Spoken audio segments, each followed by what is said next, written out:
बीते दिवस हुए गोलीकांड मामले में आज रीवा पुलिस अस्थियों में पिस्टल की गोली ढूंढ रही है।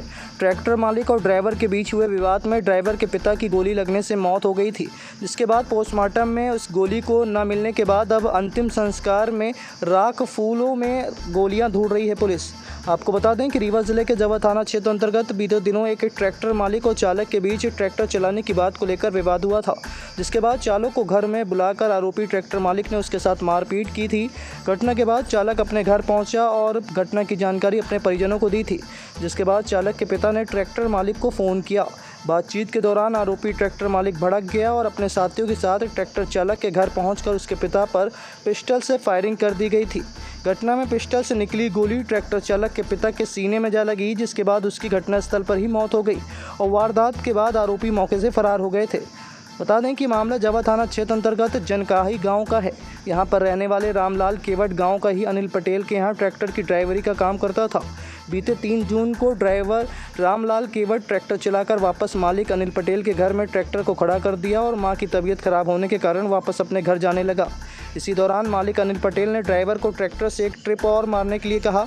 ड्राइवर ने मां की तबीयत खराब होना बताया और ट्रैक्टर चलाने से मना कर दिया, जिस बात से गुस्साए ट्रैक्टर मालिक ने ड्राइवर की जमकर पिटाई की थी। बता दें कि दोनों पक्षों के बीच हुए विवाद में आरोपी अनिल पटेल ने पिस्टल से फायरिंग की थी, जो कि मिस हो गई थी, जबकि तीसरी बार पिस्टल से फायरिंग की गई गोली सीधा ड्राइवर के पिता राम शिरोमणि के सीने में जा लगी थी, जिससे उसकी मौके पर मौत हो गई थी।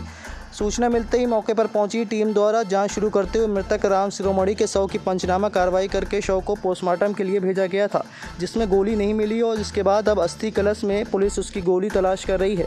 बता दें कि फिलहाल अभी तक गोली नहीं मिली है। राम सिरों के जो केवट है, इनको गोली लगी हुई थी और पीएम के बाद वो गोली बरामद नहीं हुई थी। इस पर पुलिस ने एक प्रयास किया था कि उनके अंतिम संस्कार के बाद उनके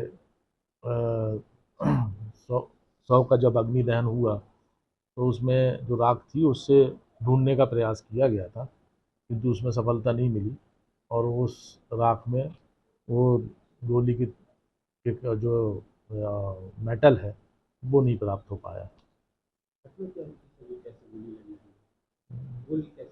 इनमें 2 पक्षों में झगड़ा हुआ था। उस झगड़ा में दोनों पक्ष जो है आपस में मारपीट किए थे और एक पक्ष ने गोली चलाई थी, जिससे इनको एक गोली लगी हुई थी और उपचार के दौरान इनकी मृत्यु हो गई थी। कितने आरोपी पकड़ाए गए हैं? इसमें 2 आरोपी पकड़े गए हैं। एक आरोपी जो है उसको भी चोट लगी है और हॉस्पिटलाइज है और एक आरोपी भागा हुआ है, जिसको पुलिस उसके पीछे गई हुई है, वो भी जल्दी पकड़ जाएगा।